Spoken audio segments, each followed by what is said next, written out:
Okay, so here's where this is going to get interesting.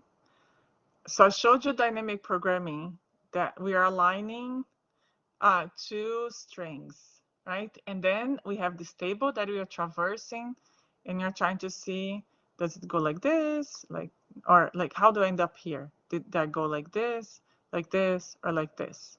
So when we're doing dynamic programming, we can only do that for pairwise alignments. Because remember, pairwise, we're comparing two sequences. But then, remember, there's another type of sequence alignment that's called a multiple sequence alignment. If you Google MSA, you might find that, among other things, who knows. And here's an example of a result of a multiple sequence alignment. So you had all these, I don't know, animals or whatever these guys, oh wait, dinosaurs, whatever those are. And the way that this works is this is the sequence for the dinosaur, or whatever, that whatever string that is. And then this is the sequence for this other one. And then you stack them up and you compare them.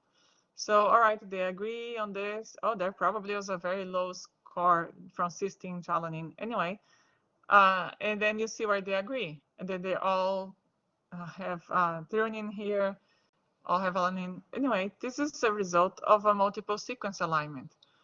Here's an indel that's very interesting, as it makes this guy very different from the rest. It has like those three letters there.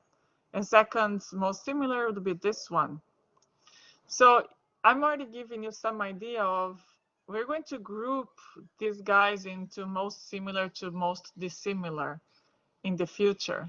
And the way we do that is by first producing a multiple sequence alignment, and then we're comparing how do each of them compare to each other.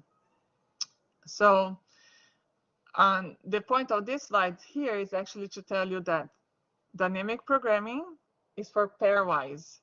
Because if we were going to do a multiple sequence alignment, how do you even traverse a table?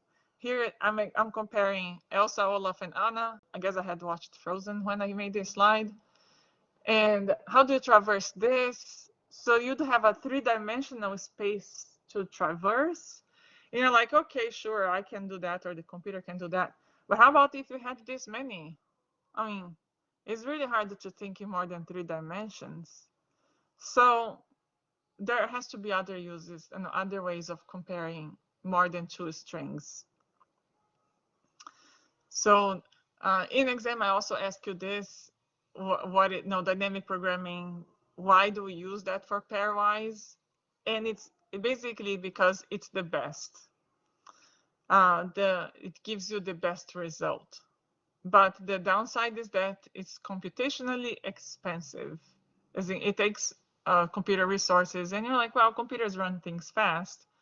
But if once you get more than 2 strings, you really don't do dynamic programming. I don't know, Tatiana, if you're in Brazil, but in Brazil, we used to say, não é uma Brastemp. Like there was this washer for clothes that was the best brand, and but people weren't buying it because it's a very expensive brand, and their commercial was to say, well, we are the best, that's why we're expensive. Anyway, that's dynamic programming. It is the best, but sometimes you could be more pragmatic and use something that's not the best, but still works. So I'm going to show you, or you guys are going to use these two bioinformatics tools. They both do multiple sequence alignments, and they have different approaches. So the progressive and the iterative are the 2 different types of approaches. But I will tell you already that this one basically starts like this, but it just keeps revisiting the decisions that were made by the progressive algorithm. So what do you need to know for exam? You need to know that cluster is a progressive alignment, and muscle is an iterative. Also, they do global alignments. So let me actually go back one more thing. when we're comparing many strings, then we are often just looking overall, how do they resemble each other? So those programs, they do global alignment.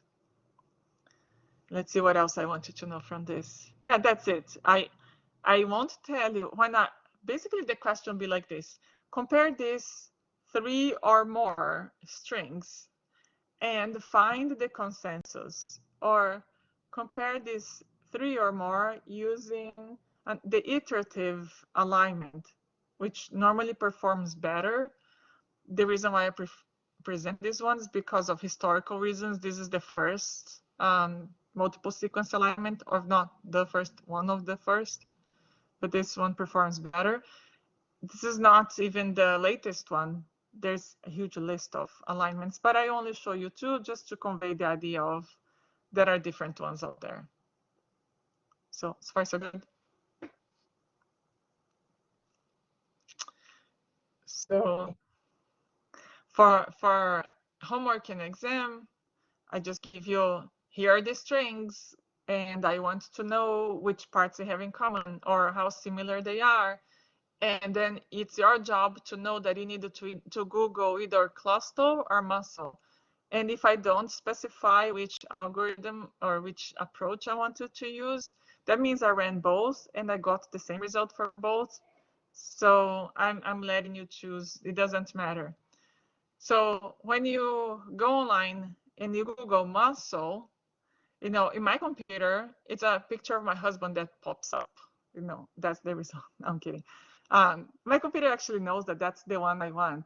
If you type muscle and that's not the muscle you are looking for, then you can write muscle alignment or muscle bioinformatics, and then you should get to the right one.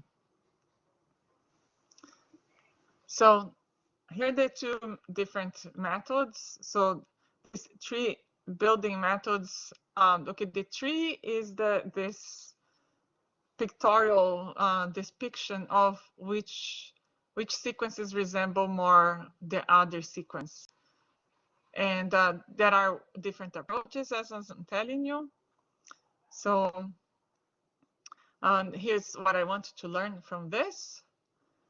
Why we don't use dynamic programming for 3 or more sequences. And you're supposed to say, because of the search space, it's computationally expensive. It's not feasible. Then there's a word that is thrown around. It's called heuristic, which is it's like a shortcut. It's something that maybe is not the best, but it's good enough.